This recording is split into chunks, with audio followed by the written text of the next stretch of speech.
Joining us is the head of options at Cornerstone Macro, Danny Kirsch. Danny, always good to have you on the show. Welcome back this morning. Thanks for having me. Let's talk first about VIX. We're finally trading below 20. What does it mean, Danny? Yeah, you've been calling for this for a little while. It finally hit. It hit a couple weeks ago for a day, right around February expiry. Obviously, VIX expiry is tomorrow. Sort of speaks to the market at all-time highs. Realized volatility has been low, and I think we're also looking. The VIX is a forward-looking measure, pricing out volatility in a month, sort of telling you, one, there's the NCAA tournament coming up on Friday and Monday, which is pretty odd, but perhaps the market's thinking those days will be fairly quiet with everyone working from home. Then also there's Good Friday, early April, so the price of 1 month options keeps getting cheaper, and I think it makes sense because if you've been hedging, if you've been buying options, you've been losing money. So that's what happens. The VIX will come down until people start making money again buying options. So the days that you're talking about here, so the kind of time getting taken out, you're basically saying that we could have such low volumes as we finally get some serious sports back and going on that might factor into the price to some degree. I think so. I mean, Friday, these games started around noon, and then they also, this year, they're on Monday as well. So my guess is that people working from home might be a little bit distracted, might take a step away from their computers, and perhaps, the vol market is thinking about this as well. And then, as I mentioned, you also have Good Friday, which is another day off. So start removing days from the calendar, and volatility naturally corrects. Okay. That's kind of what we're seeing, despite the fact we have a Fed meeting tomorrow. So we've got a holiday and then a couple faux holidays, perhaps. Danny, one of the things when we've been talking about VIX is, as you mentioned, of course, the cost now that hasn't really been paying off to hedge, but also just the notion that this thing has been sitting above 20 for so long as we've been making records and records. Part of this is obviously that need for folks to hedge if there's always kind of this concern around the corner. Bank of America says today that investors aren't worried about COVID anymore, maybe a decent timing for VIX to finally drop past 20. What about the idea also that the kind of rampant call buying has helped keep volatility elevated as we move to the upside? I mean, does that factor into the VIX dropping? Is it some combination of both lack of fear, but then maybe lack of rabid speculation higher too? I think that's just playing to some extent, but also if you think about it, some of these tech names, even like Tesla, while it's rallied off the lows, there was a lot of pain on the sell-off because a lot of people are buying calls in those type of names. You look at names like Amazon, Google, they haven't really done much. They haven't really broken out. Google to some extent, but Amazon's still not really. Apple's been chopping around. So there's been a lot of premium sort of thrown away buying calls on these single stocks. And again, it's sort of a function of if it stops working, people will stop doing it. And I think we've seen that in some of these, in this big rotation that happened out of tech. That was a big winner. Calls were rallying. And it's interesting you said the market isn't concerned about COVID anymore. You can make the argument the market's been less concerned about COVID for months now. Reopening trade has been working for 5 months. So that's certainly nothing new. I think what's changed is that owning calls blindly isn't working like it used to. So people are stopped doing it. And so, while there is still some call buying, it's not working to the same extent. And also, call buying begets more call buying, meaning if I'm making money owning calls, I'm going to sell those calls and buy more. If I stop making money, I'm just going to stop doing it. And I think that's certainly playing a role, especially with volumes a little bit lighter this week. And, on an index level, the S&P, while at new highs, it's round to new highs. There's been some chop to get there. And so, again, if it's not as easy to make money, you're going to stop doing it. So it's really interesting. Basically, what you're saying is that the buying of VIX options as a hedge hasn't been working. And then also buying the NASDAQ, specifically the NASDAQ and big tech call options also hasn't been working. So it seems like two of our kind of main reasons for keeping VIX elevated are fading, maybe some more bullish than others. And the other thing is you need a sell-off. Also, that'll help keep vol elevated as well. And you had one day of sell-off, I think, 8 days ago. We've sort of been rallying and grinding since then.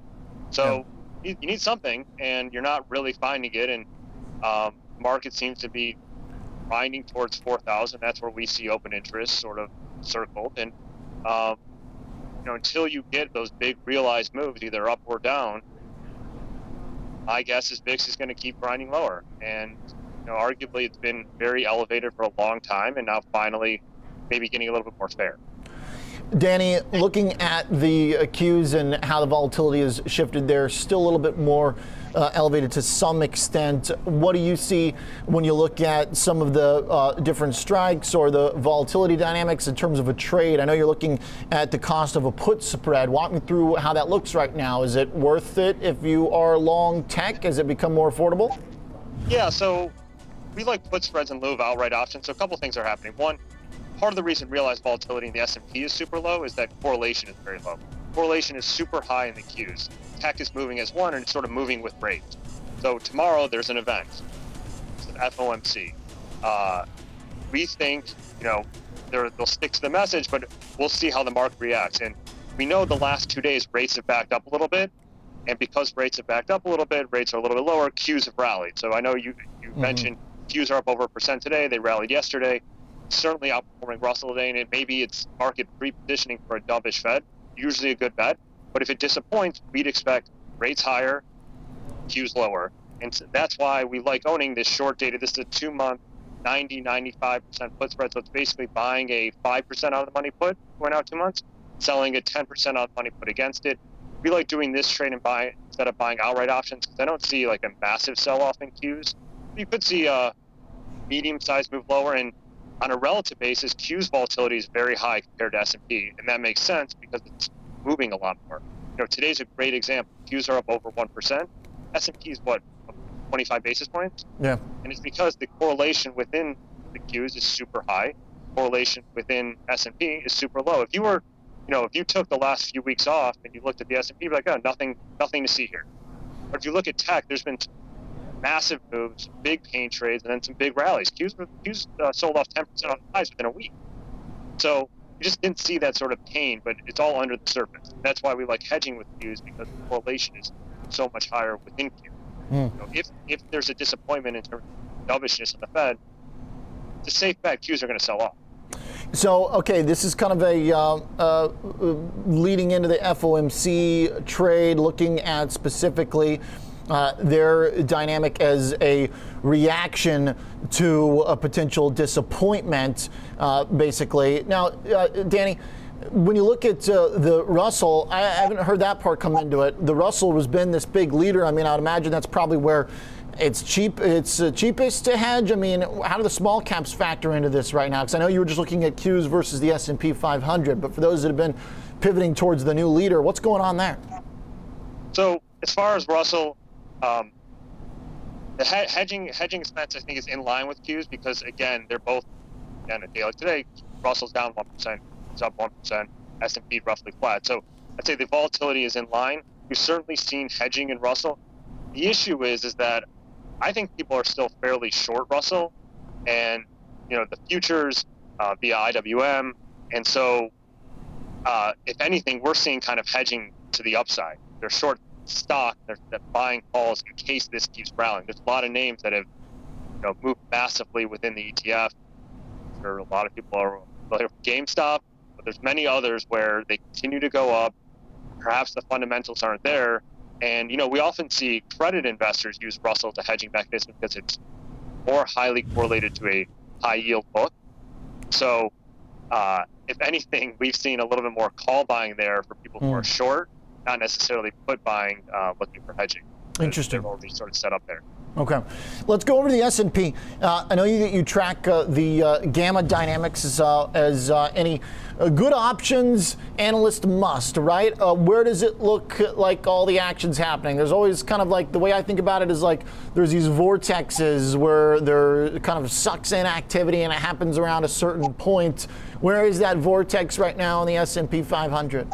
Well, it's just you put on a blindfold, you throw a dart, and then we try to figure out the answer. And there's some people who seem to think they have all the answers. This is what we're looking at. So this is just S&P open interest. We net out combos and we say, here's where all the gamma exposure is. So theoretically, if you're long 39.75 call, that's where the S&P basically is right now.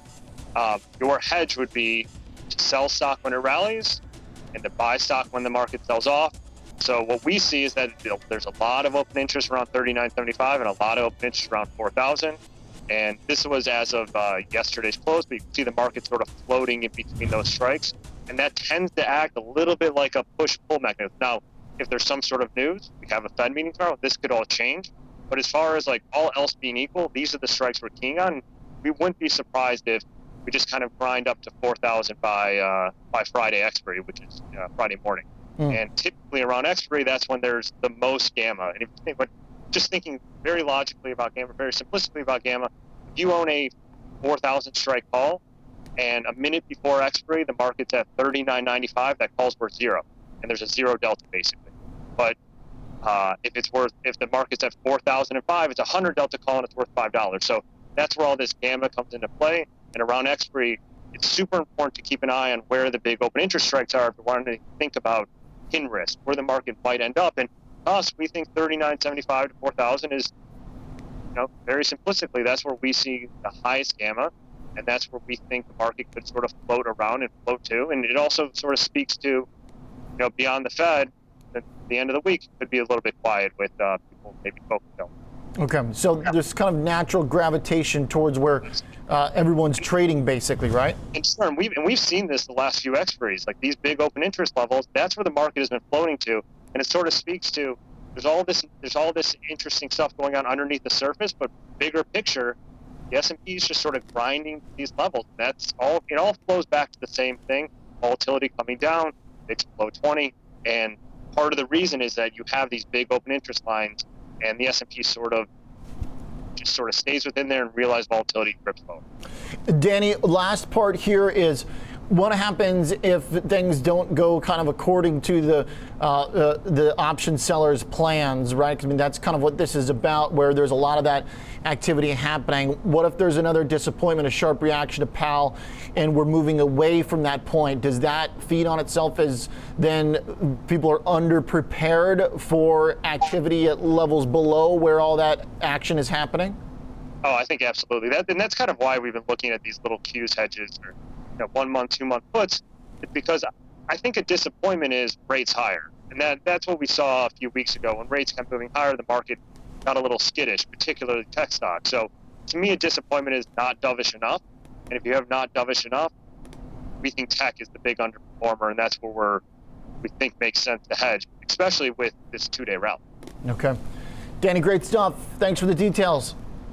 Thanks a lot. Thank you for having me. Appreciate it. Danny's the head of options at Cornerstone Macro. Really good stuff as always. Nice charts and a good setup here.